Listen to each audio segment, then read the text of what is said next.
ਲੁਧਿਆਣਾ ਦੇ ਵਿੱਚ mission clean ਦੇ ਤਹਿਤ ਕੈਬਨਿਟ ਮੰਤਰੀ ਭਾਰਤ ਭੂਸ਼ਣ ਆਸ਼ੂ ਦੀ ਅਗਵਾਈ 'ਚ ਅਹਿਮ ਬੈਠਕ ਹੋਈ, ਜਿਸ ਵਿੱਚ ਪੰਜਾਬ ਪ੍ਰਦੂਸ਼ਣ ਕੰਟਰੋਲ ਬੋਰਡ ਅਤੇ ਕਾਰਪੋਰੇਸ਼ਨ ਦੇ ਅਫਸਰ ਵੀ ਮੌਜੂਦ ਰਹੇ। इस दौरान मंत्री भारत भूषण आशू ने कहा है कि मिशन क्लीन लुधियाना के तहत लुधियाना शहर को साफ सुथरा बनाने लिए बैठक हुई है। उन्होंने कहा है कि लुधियाना शहर ਦੀਆਂ सड़कां साफ सुथरियां होण ते एयर क्वालिटी भी वधिया होवे। इस संबंधी पंजाब प्रदूषण कंट्रोल बोर्ड ਅਤੇ कारपोरेशन के अधिकारियों ਨਾਲ बैठक की गई है ਤਾਂ ਜੋ ਮਿਸ਼ਨ ਕਲੀਨ ਲੁਧਿਆਣਾ ਨੂੰ ਨੇਪਰੇ ਚਾੜਿਆ ਜਾ ਸਕੇ। ਉਹਨਾਂ ਨੇ ਕਿਹਾ ਹੈ ਕਿ ਇਸ ਵਿੱਚ ਸਾਰਿਆਂ ਨੂੰ ਯੋਗਦਾਨ ਪਾਉਣਾ ਚਾਹੀਦਾ ਹੈ। ਉਹਨਾਂ ਨੇ ਕਿਹਾ ਕਿ ਲੁਧਿਆਣਾ ਸ਼ਹਿਰ ਦੇਸ਼ ਦੇ ਸਭ ਤੋਂ ਪ੍ਰਦੂਸ਼ਿਤ ਸ਼ਹਿਰਾਂ ਵਿੱਚੋਂ ਇੱਕ ਹੈ, ਇਸ ਕਰਕੇ ਇਸ ਨੂੰ ਸਾਫ਼ ਸੁਥਰਾ ਬਣਾਉਣ ਲਈ ਇੱਕ ਵੱਡਾ ਚੈਲੰਜ ਹੈ ਅਤੇ ਇਸ ਚੈਲੰਜ ਨੂੰ ਪੂਰਾ ਕਰਨ ਲਈ ਵੱਖ-ਵੱਖ ਵਿਭਾਗਾਂ ਦੇ ਅਧਿਕਾਰੀਆਂ ਨਾਲ ਬੈਠਕ ਕੀਤੀ ਗਈ ਹੈ।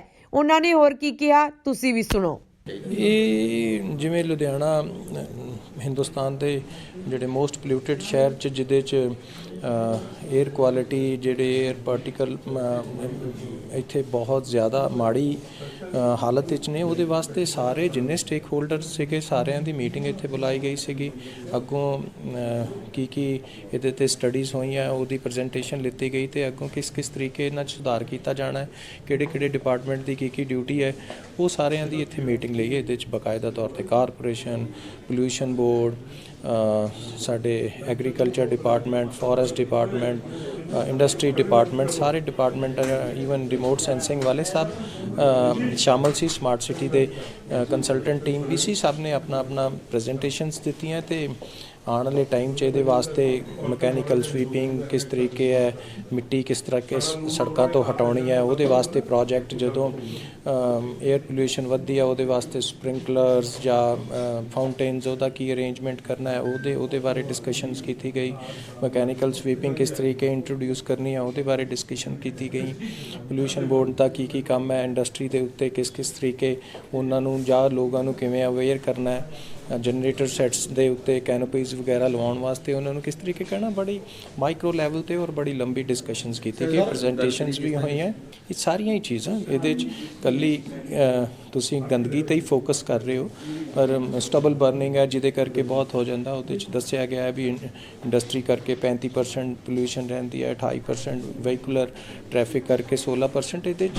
ये किन्नी किस तरीके कि एयर पोल्यूशन नूं कंट्रोल करने वास्ते किहड़े महकमे की इनवॉल्वमेंट की लोड़ है, सारिया ही गल्लां कीतियां गईयां। ये वो बकायदा तौर पर चल रहा सारा अवेयरनैस का। मैं तुहानूं दस्सिया भी बहुत वड्डा एक पार्ट है, क्योंकि कल्लियां सरकारां कुछ नहीं कर सकदियां जदों ताईं लोगों की शमूलीयत ना होवे। उहदे विच असीं आउण वाले टाइम च NGOs भी इनवॉल्व करांगे, महकमिਆਂ ਦੇ ਨਾਲ लोगों ताईं किवें पहुँच करनी है, वो भी फॉरेस्टेशन या ग्रीन कवर किवें वधाउणा है। ऑलरेडी बहुत वड्डा काम हो रहा है, लेयर वैलीज़ बन रही हैं, जिहड़ियां खाली ज़मीन है उहदे उत्ते किस तरीके ग्रीन कवर वधाउणा उहदे ते भी काम चल रहा। जिहड़े इंडस्ट्रियल एरिया वाल वड्डे पार्क पे है, उन्हां दे उत्ते किस तरीके पेड़ लगाए जान और इंडस्ट्रीलिस्ट नूं विच इनवॉल्व किया जाए, उहदे विच इंडस्ट्री डिपार्टमेंट और कारपोरेशन दोनों नूं काम करन नूं कहा गया। ये सारे कामां ते जिहड़ा वो एजेंडा है, जिहड़ा वो अंदोलन चलदा पिया, वो किसानी दा किसानां दा है, किसानी नाल जुड़िया होया।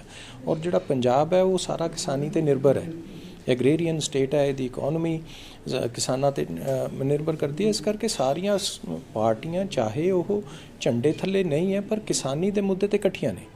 तो अज वो चाहदियां ने भी इन्हां बिलों नूं रोल बैक किया जाए ताकि पंजाब की किसानी नूं बचाया जा सके। बड़े भरम फैलाउण की कोशिश की जा रही है भी जी आह किसान जथेबंदियां टुट गईयां, वो टुट गईयां, क्योंकि बेसिकली जिहड़ी MSP है वो आंदी तो सारे हिंदुस्तान वास्ते है। जिहड़ियां 23 फसलों के उत्ते सारे तुसीं गल भी करदे हो, पर समझण वाली गल ये लोड़ है भी उहदे ते 2 फसलों ते जिहड़ी प्रोक्योरमेंट है वो पंजाब ते हरियाणे च ही सी, तो इनू भी डैमेज करने की कोशिश की जा रही है। या तो पंजाब ते हरियाणे का सिस्टम अगर तुसीं किसानां दे हक च हो तो बाकी स्टेटां च भी लागू करो, उन्हां दी फसल भी चक्को, तो रहिंदियां फसलों ते भी MSP दी प्रोक्योरमेंट पक्की करो।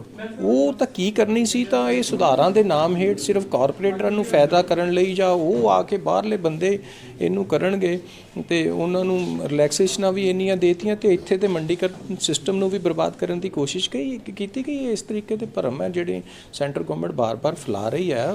किसान अपने हक्कां लई लड़ रहा, वो तो उन्हां दा ढंग रहा किस तरीके उन्होंने ਕਿਹੜਾ ਹੀਲਾ ਵਰਤਣਾ ਹੈ ਕਿਸਾਨਾਂ ਨੂੰ ਬਦਨਾਮ ਕਰਨ ਦੀ ਕੋਸ਼ਿਸ਼ ਕਰ ਲਈ ਅੱਤਵਾਦੀ ਖਾਲਿਸਤਾਨੀ। ਜਦੋਂ ਇਹ ਏਜੰਡਾ ਚੱਲਿਆ ਨਹੀਂ, ਕਿਉਂਕਿ ਉਹਨਾਂ ਨੇ ਇਸ ਤਰੀਕੇ ਇਹ ਸਾਰਾ ਐਜੀਟੇਸ਼ਨ 3 ਮਹੀਨੇ ਤੋਂ ਲੜਿਆ ਵੀ ਕਿਤੇ ਕੋਈ ਅਣਸੁਖਾਵੀ ਘਟਨਾ ਹੋਈ ਨਹੀਂ ਜਿੰਨੀ ਦੇਰ ਤੱਕ ਸੈਂਟਰ ਕੋਈ ਉਹਨਾਂ ਨੂੰ ਮਜਬੂਰ ਨਾ ਕਰ ਦੇਵੇ ਕਰਨ ਨੂੰ। ਪਰ ਉਹ ਇੰਨਾ ਪੀਸਫੁਲ ਡੈਮੋਨਸਟ੍ਰੇਸ਼ਨ ਐਡੇ ਵੱਡੇ ਲੈਵਲ ਦੇ ਹੋਣ ਦੇ ਬਾਵਜੂਦ ਵੀ ਉਹਨਾਂ ਦੀ ਜਿਹੜੀ ਉਹ ਹੰਕਾਰ ਹੈ ਨਾ, ਉਹ ਹਲੇ ਤਾਈਂ ਘਟਿਆ ਨਹੀਂ। ਪਰ ਲੋਕ ਰਾਏ, ਲੋਕ ਆਵਾਜ਼ ਸੁਣਨੀ ਪਏਗੀ ਸਭ ਨੂੰ।